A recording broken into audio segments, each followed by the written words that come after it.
J'ai aimé une femme sur les réseaux sociaux, sans savoir qu'elle était une sirène, une créature des eaux profondes de l'océan Atlantique.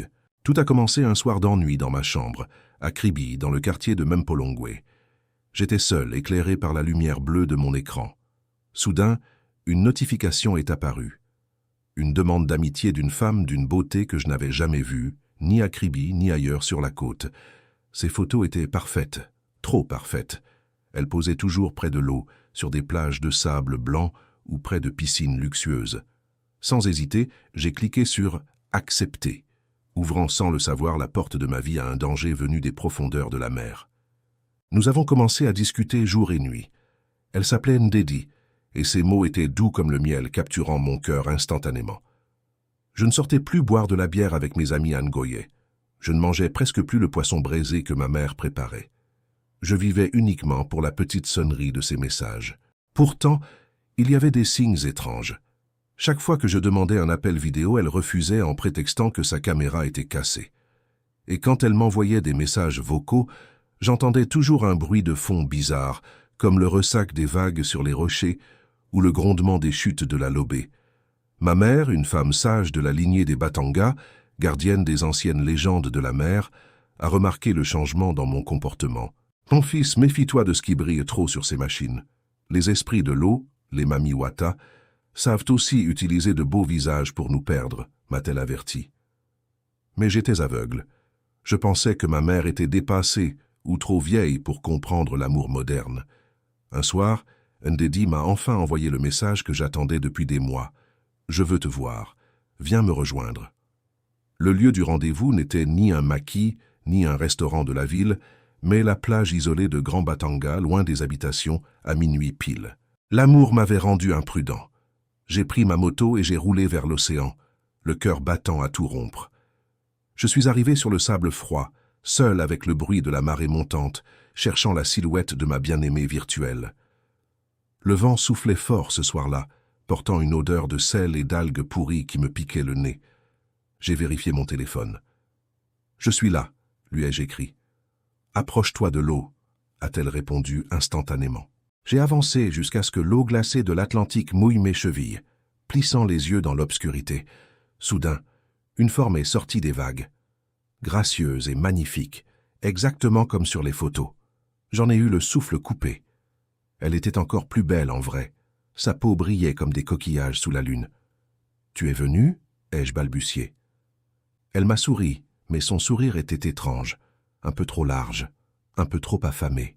« Viens me rejoindre dans l'eau, mon amour », a-t-elle dit d'une voix qui ressemblait à un chant envoûtant. J'ai fait un pas de plus, hypnotisé, oubliant que l'eau était froide et que le courant était fort ici à Grand Batanga.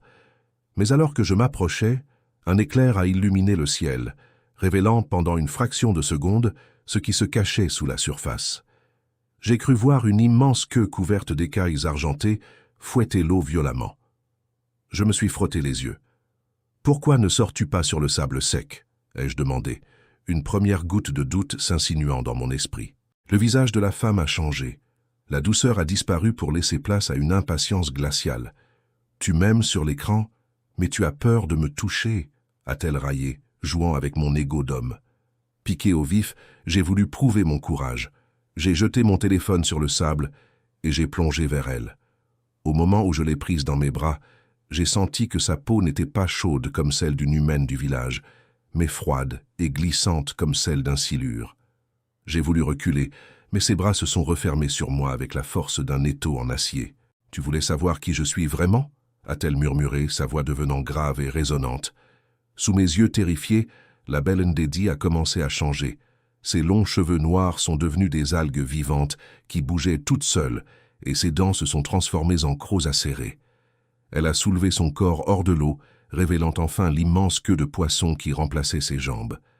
J'avais aimé un mirage.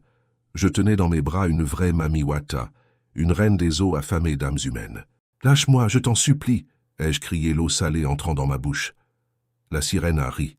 « Tu m'as donné ton cœur sur Internet.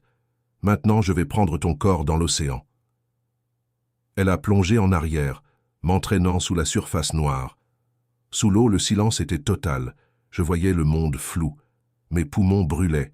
J'ai vu d'autres téléphones portables gisant au fond du sable marin, comme un cimetière des victimes précédentes. J'ai compris que je n'étais pas le premier idiot à tomber amoureux d'un filtre et d'un mensonge.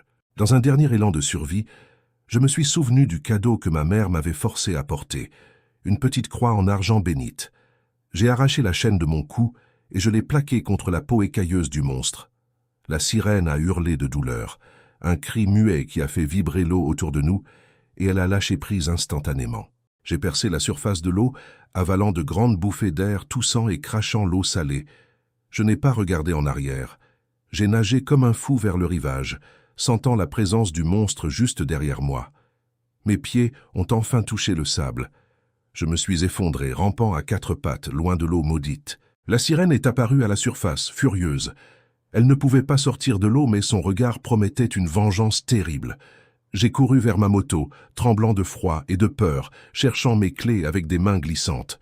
J'ai démarré en trombe, laissant derrière moi la plage de Grand Batanga, la sirène et mes illusions d'amour.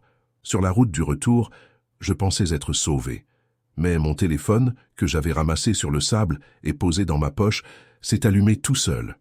Une voix liquide et effrayante est sortie du haut-parleur sans même que je décroche. « Tu crois pouvoir me fuir ? Je suis dans chaque goutte d'eau, je sais où tu habites. » Paniqué, j'ai jeté le téléphone dans les broussailles sur le bord de la route, espérant couper le lien. Je suis arrivé chez moi à Mapolongwe. J'ai verrouillé toutes les portes et fermé tous les volets, le cœur battant dans ma gorge. Ma mère dormait paisiblement. Je n'ai pas osé la réveiller pour lui dire que j'avais invité un démon de l'océan dans notre vie. Je suis allé dans la salle de bain pour me laver le visage et effacer l'odeur de la mer. Mais quand j'ai ouvert le robinet, ce n'est pas de l'eau claire qui a coulé. C'était de l'eau de mer trouble, remplie d'algues. Et dans le miroir devant moi, j'ai vu le reflet de Ndedi qui me souriait, debout dans ma propre douche. J'ai hurlé et je me suis retourné, mais la douche était vide, juste remplie d'une eau noire qui n'était pas là une seconde avant. Mon cri a réveillé ma mère. Elle a surgi dans la salle de bain, nouant son pagne autour de sa taille. « Maman, elle est ici, l'eau, elle est dans l'eau !» ai-je balbutié en pointant le robinet qui coulait toujours. Ma mère n'a pas posé de questions.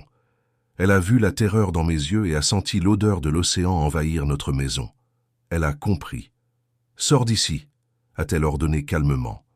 Elle a fermé la porte de la salle de bain et a commencé à chanter une prière ancienne de protection Batanga. Dans le salon, toutes les lumières se sont mises à clignoter. La télévision s'est allumée toute seule sur un écran bleu statique. L'eau a commencé à s'infiltrer sous la porte d'entrée, inondant lentement le sol du salon. « Viens avec moi !» La voix de Ndedi sortait maintenant des murs, douce et terrifiante à la fois. Ma mère est revenue, tenant du gros sel marin béni et une bouteille d'huile d'onction. Elle n'avait pas peur.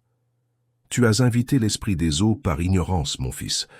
Maintenant, nous devons le chasser par la foi et la tradition, a-t-elle dit.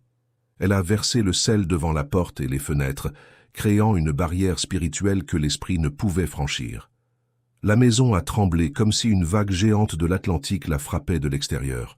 Les vitres ont failli exploser. « Rends-moi ce qui m'appartient !» a hurlé la voix de la sirène, faisant éclater toutes les ampoules de la maison. C'est alors que j'ai réalisé que j'avais encore quelque chose qui appartenait à la créature. La bague virtuelle qu'elle m'avait fait accepter sur le réseau social en plaisantant. C'était un pacte de mariage spirituel. Tant que je portais cette marque invisible, elle avait le droit de venir me chercher. « Il faut couper le lien maintenant !» a crié ma mère, en voyant l'eau monter jusqu'à nos chevilles dans le salon. Elle a couru chercher sa vieille Bible. Elle a ouvert le livre, a posé ma main sur les pages et a récité des paroles de délivrance avec une puissance incroyable. Une marque rouge est apparue sur mon doigt et a commencé à fumer et à grésiller, comme si on me brûlait la peau. Dehors, le vent hurlait, et on entendait des griffes racler contre la tôle de la porte d'entrée. La sirène voulait entrer de force. « Je renonce à toi, je renonce à tes mensonges !» ai-je crié, trouvant enfin le courage de rejeter le monstre. Avec un dernier cri de douleur, la marque rouge a disparu de mon doigt. Au même instant, un bruit de verre brisé a retenti. L'écran de la télévision a explosé. Le silence est retombé brutalement sur Kribi. L'eau sur le sol a commencé à s'évaporer et les lumières se sont rallumées. Je suis tombé à genoux, pleurant de soulagement, serrant les jambes de ma mère. Le lendemain, j'ai supprimé tous mes comptes sur les réseaux sociaux. Je ne voulais plus jamais être une proie. J'ai appris à aimer les vrais visages, ceux des filles de chez nous, qui n'ont pas besoin de filtre pour cacher des écailles. Mais parfois, quand je marche seul près de la plage de Tara-Plage ou des chutes de la Lobé, j'entends encore un chant lointain qui m'appelle, et je m'éloigne en courant. Le monde virtuel est une porte ouverte sur votre âme.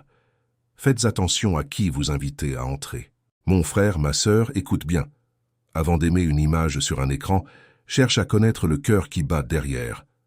Car le diable ne vient pas toujours avec des cornes. Parfois, il vient avec une simple demande d'amis.